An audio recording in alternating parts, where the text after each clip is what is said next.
ஒர்க்கை முடிச்சிட்டோம். இங்கே பாருங்கள், இந்த சீட்டு போட்டிருக்கோம் பாருங்கள், எவ்வளோ அழகாக இருக்கு பாருங்கள். இந்த பர்க்மேனுக்கு இந்த மாதிரி நம்ம பேர் கூட போட்டு கொடுப்போம் பாருங்கள். எம்இ போட்டிருக்கோம், அந்த மாதிரி என்ன வேணுமோ அது போட்டு கொடுக்கலாம். செம்ம சூப்பராக ப்ரீமியமாக இருக்கும். பேக் பெயினே இருக்காது, எவ்வளோ லாங் ஓட்டினாலும் சூப்பராக இருக்கும். இந்த பர்க்மேன் எடுக்க போகிறோம் பாருங்கள், எடுத்துட்டு இந்த சீட்டு போட போகிறோம். இங்கே பாருங்கள், இந்த சீட்டில் கூட நம்ம நேம் போட்டிருக்கோம். இந்த மாதிரி நேம் கூட நம்ம உங்கள் வண்டிக்கும் போடலாம். என்ன நேம் வேணுமோ, இன்ஷியல், பேர், நேம் எதோட போடலாம். இது வந்து நம்ம ஆர்டர் பண்ணியிருக்கோம், கஸ்டமைஸ் பண்ணியிருக்கோம், பர்க்மேனுக்கு பண்ணியிருக்கோம். சில பேர் வந்து பக்கெட் சீட்டு கேட்பாங்க, சில பேர் வந்து இந்த மாதிரி கேட்குறாங்க. அதுக்காக நம்ம இந்த மாதிரி சீட் பண்ணியிருக்கோம். இது வேற லெவலில் இருக்கும். இது வந்து பார்த்தீங்கன்னா இந்த ஆக்டிவாக்கு, டியோக்கு, அப்புறமா வந்து 125 எல்லா வண்டிகளுக்கும், ஸ்கூட்டர் வண்டிகளுக்கும் இல்லை கீர் வண்டிக்கும் நம்ம இந்த மாதிரி பண்ணி கொடுப்போம். எவ்வளோ அழகாக இருக்கு பாருங்க. டபுள் கலர் கொடுத்துருக்கோம். இந்த மாதிரி கலர் வந்து கஸ்டமர் கேட்டால் நம்ம பண்ணுறோம். உங்களுக்கும் தேவைன்னா இந்த மாதிரி பண்ணி கொடுப்போம்.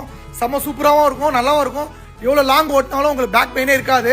இந்த வண்டியில் மாட்டுறேன், அந்த வீடியோ காட்டுறேன் பாருங்களேன். பர்க்மேனுக்கு தான் இந்த சீட்டை நம்ம போட போகிறோம். இங்கே பாருங்க, செம்ம சூப்பராக பாருங்க. இந்த சீட்டை கழட்டிட்டு இந்த சீட்டு போட போகிறோம். ஃபுல் வீடியோ நான் போட்டுட்டு காட்டுறேன் பாருங்க. பொருள் வேணும்னா, இந்த சீட்டு வேணா, இந்த மாதிரி வேணும்னா எப்பவுமே நீங்கள் வாட்ஸ்அப்பில் கான்டாக்ட் பண்ணுங்க. நம்ம வாட்ஸ்அப்பில் தான் கான்டாக்ட் பண்ணுவோம். கால் எடுக்க முடியலன்னு கொஞ்சம் கஷ்டப்படாதீங்க, நம்ம ரொம்ப இது பண்ணாதீங்க.